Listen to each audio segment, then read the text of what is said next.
Hi folks, and welcome back to Bushy Comfort Food. I'm your hostess, Mary Landry, and today I'm going to show you how to make cheese sauce. Now that may not sound very exciting, but when you see what we're going to do with that cheese sauce, I think that's going to pique your interest. So we're going to make homemade cheese sauce today. What you need is 2 pounds of processed American cheese. You can buy generic or you can buy the Velveeta. And what you're going to do with it, you are going to take that 2-pound loaf and cut it up into small squares. You can just roughly dice it in quarters, about a 1/2 inch size. You don't have to cut it up, but it does make melting it a lot easier. The next thing that you're going to need in addition to this is a can of evaporated milk. My grandma always called it pet milk. But you're going to take that evaporated milk and this block of cheese, and you're going to melt this cheese down into that milk, stirring it constantly while it's going. Now, what we're going to do with this cheese sauce, you could easily put it on broccoli and cheese, or you can put it onto any other vegetable you like, or you could put some jalapenos in it and jalapeno juice and make nacho cheese. So it's got a lot of uses. You can make a rotel dip out of it. Although most people, when they make their rotel dip, just drop the cheese into a crock pot and throw some rotel in it. You can make rotel chili cheese dip. Maybe we'll do that for another one. But as you can see today, I'm in my Santa shirt. We are posting this one on Christmas Day. So we're going to post this one a little bit early. So if anybody chooses to make baked macaroni and cheese for their Christmas celebration, it'll be ready. Now, not to discount any other celebratory thing you may be doing, whether it be Merry Christmas or Happy Hanukkah, Happy Solstice, or Merry Yuletide, or if you're one of those folks like my roommate Randy, you may be enjoying Festivus on the 23rd. But this video will be a little bit late for your Festivus entertainment, so sorry about that, guys. In addition to the 2-pound block, you're going to need a can of pet milk and a pound of macaroni elbows. Now, I've got mine boiling. It's got about 3 minutes left. You just want to get it to al dente, to the tooth. That is what al dente means, to the tooth.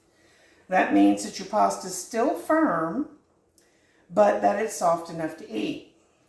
So, I've got that pound of pasta on boiling. You're also going to need a 13x9 cookware dish. You could do it in an easy foil pan if you want it to be something that you can throw away after you're done eating it. Now, in addition to that, you're going to need 2 cups of shredded cheese. I buy the big bags, the big 2-pound bags, so it's roughly 2 cuts in there, but you can get the one that's the 2-cup size, and that's fine. All right, so we've got our cheese all diced up. As soon as my pasta finishes boiling, we're going to drain that pasta and we'll leave it in the colander while we get our cheese sauce going. So, I got my church key out here. That's what my grandmother always called it. It is, of course, the hole punch can opener. But she always called it a church key. I'm not really certain why, but that is what she always named it. And you're going to punch you a big hole and a little hole so you have air that'll come through and it'll pour easier and won't splash all over you. You can cut the lid off the top of the can if you so choose. But I just find this one splashes less. Now, once I get my pasta off, we're going to put the cheese in there, and then we're going to pour that pet milk in there, and we're going to start stirring, and we're not going to stop until it becomes cheese sauce.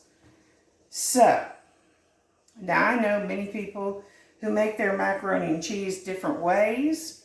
My late husband used to enjoy what he called cream spaghetti, and that required a half a cup of butter and a thing of pet milk and some salt, some pepper, and some spaghetti noodles.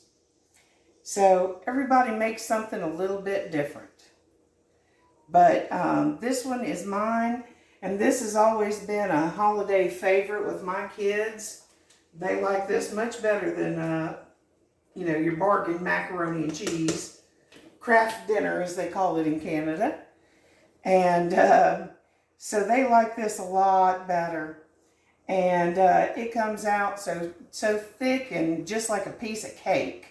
I love it myself, although my waistline doesn't love it after Christmas. But that's okay. After Christmas is when we start getting in shape, right, folks? So, as I said, my pasta should be to the tooth. I have cooked it long enough, and if it's not, it will cook the rest of the way in my oven. So let's dump out my pasta.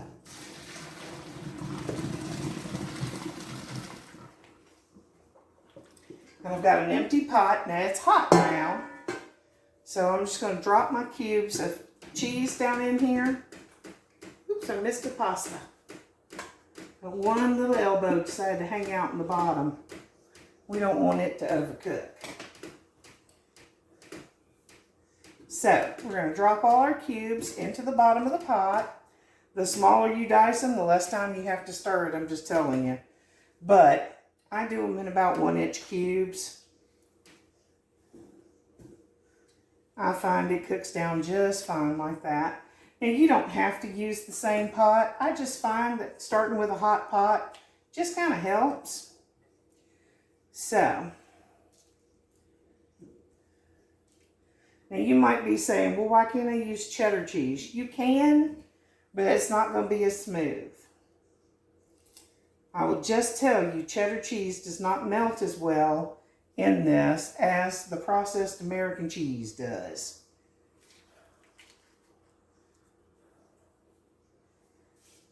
And I had a girlfriend once who told me she loved getting government cheese because she can make the best cheese sauce out of that. I said, right? So she used to love getting government cheese. And that's what she did with them. So we're going to add in to that 2 pounds of cheese, we're going to add in our entire can of pet milk right in that pot. And we're going to turn our heat down to medium and start it going. Now you don't want to leave that pot unattended too long because your cheese will scorch. And scorched cheese is not good eating. Scorched cheese does not make for a friendly meal. So we're going to keep that moving and get it in there. Get it all settled down into the bottom. Now I've been making this for years and years and years. I can't tell you the first time I made it. And a good friend of mine, who was once a beloved of mine, Sydney Dragon, commented on our last video, which you'll be seeing 2 weeks ago. It was for roasting vegetables. And he said that he's been thinking about that recipe ever since I made it for him the first time. And that was back when I was 17 and cooked for him, and we were engaged in a little apartment in New Orleans. He now has a beautiful wife and 2 kids and is happy fella in Florida. So, but he has given our channel a lot of love and promotes it with his friends anytime I post on Facebook. So, just wanted to give a quick shout out to Sydney. And Sydney, if you're watching, comment below and tell me whether I've made this for you in the past. Because I'd love to know if this is one of the ones I made for you, our first Thanksgiving together. And I made full Thanksgiving dinner Green bean casserole, I remember making that. I've made a few roasts in my time. And my roast, that's the pot roast and vegetables in a slow cooker. That was 2 weeks ago. That is my father's recipe. Now I will say, friends, if you enjoy this recipe, go and take a look at some of our other recipes. And if you'd like to, subscribe to the channel if you think this is your kind of content. Maybe give this video a like so more people can see it. And just hang tight with us because we've got a lot coming up in the new year. We have planned for our New Year's program, which is next week. We have cabbage rolls, which are actually off of a Mennonite recipe that I have for cabbage rolls. They're German cabbage rolls. And that one's a real interesting recipe. And it's a different way to eat your cabbage for New Year's. And down where I come from, it's corned beef and cabbage, or pork and cabbage and black-eyed peas. And we're going to have those cabbage rolls and black-eyed peas, and I'm going to put the pork inside those cabbage rolls. So make sure you check out New Year's Eve's recipe, because that's going to be those cabbage rolls. And I make mine with ground pork and ground beef to give it a little extra flavor. So I'm sure they could be made vegetarian, but I sure don't know how to do it. I won't lie to you. Will not lie how to make those vegetarian. I'm sure you could use tofu or something, but I'm just not the one. I'm allergic to tofu.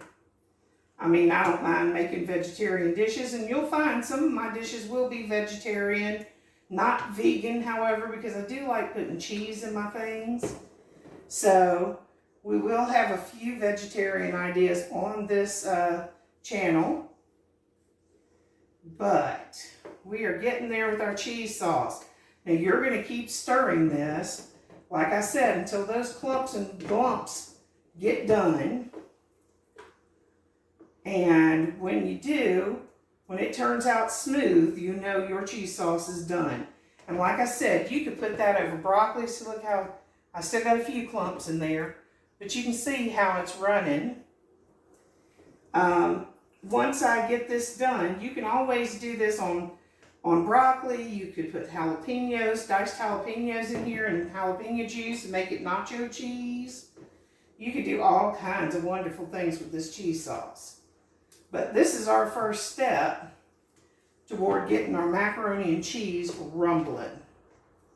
Now what you do is, once you get all these lumps out, and trust me, you got to keep cooking until the lumps come out, or else you get pockets of it in your macaroni and cheese, and it doesn't end up quite as smooth and creamy. I like to get it all incorporated. So you got to just kind of keep that cheese moving so it doesn't scorch. We are almost there. Almost, my friends. We're going to keep that running. I'll go over here and grab a sip of my water real fast.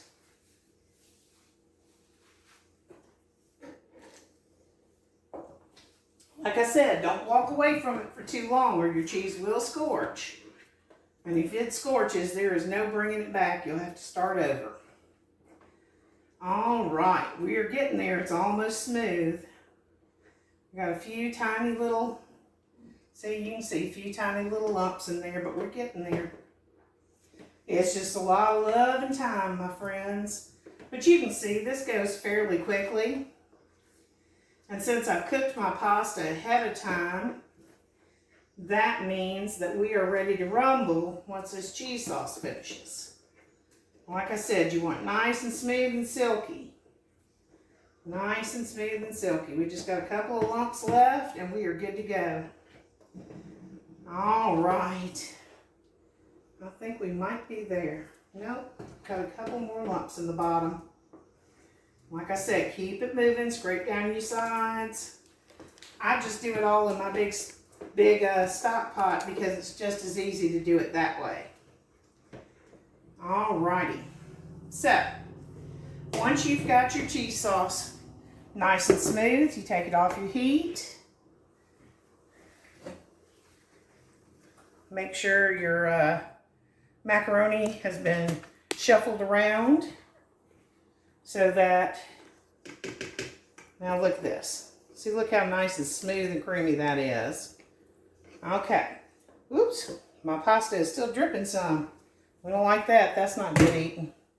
You don't want a watery cheese sauce. Let's get that pasta moving around in this colander a little bit. Get it drained a little better. Whew. That's part 2 of all of this. I have got in my oven at this moment a ham that I am fixing to take out, glazed with some brown sugar, and get a brown sugar glazed ham going with this macaroni and cheese.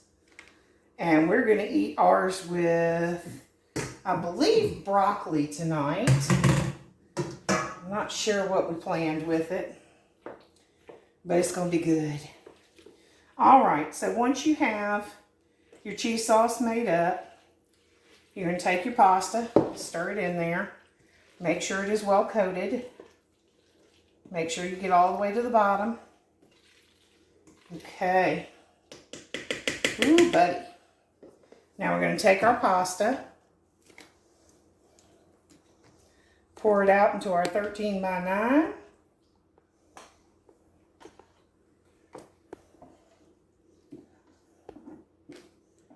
Look at that. Look at that creamy macaroni and cheese. Ooh, love it. Love it, love it, love it. Now, my wife does not appreciate boxed macaroni and cheese at all. Not even the good shells and cheese. But me personally, I love some homemade macaroni. We'll see if she likes it. She has never had mine.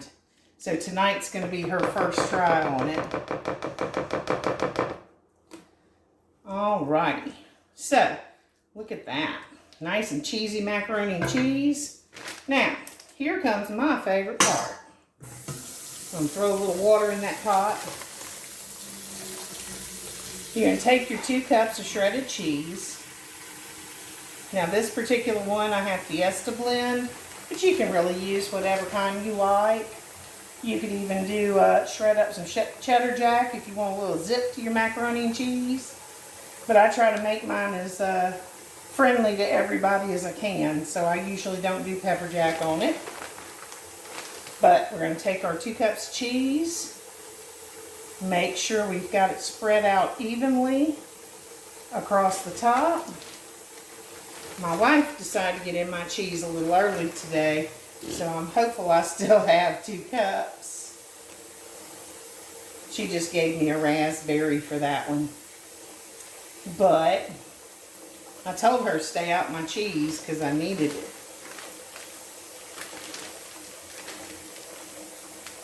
Alrighty.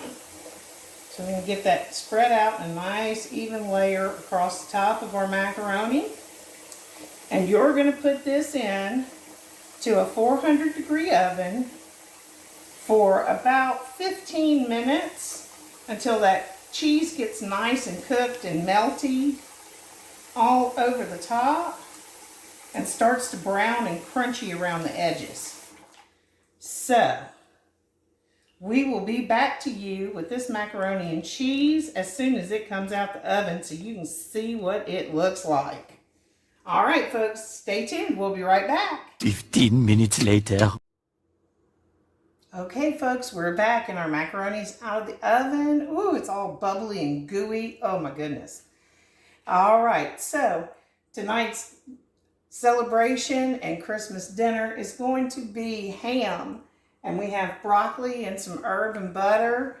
And, of course, this lovely macaroni. Ooh, I can't wait. I love this. Like I said, this was always one of the favorites of Chris and John.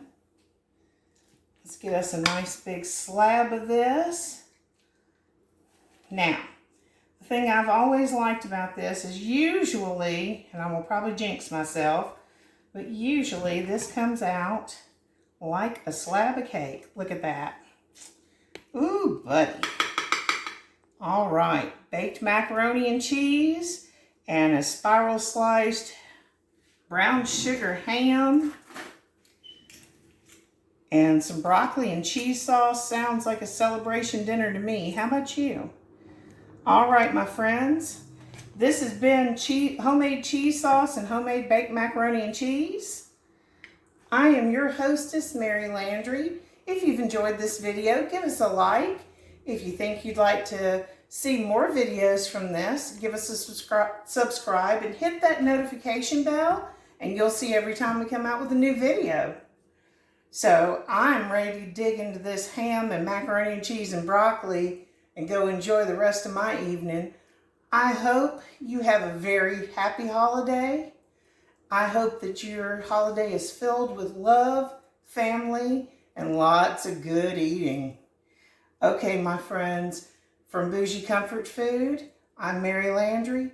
I wish you a great rest of your evening and a wonderful rest of your week. Y'all stay safe and happy holidays. Bye now. Save a place for me. I'll be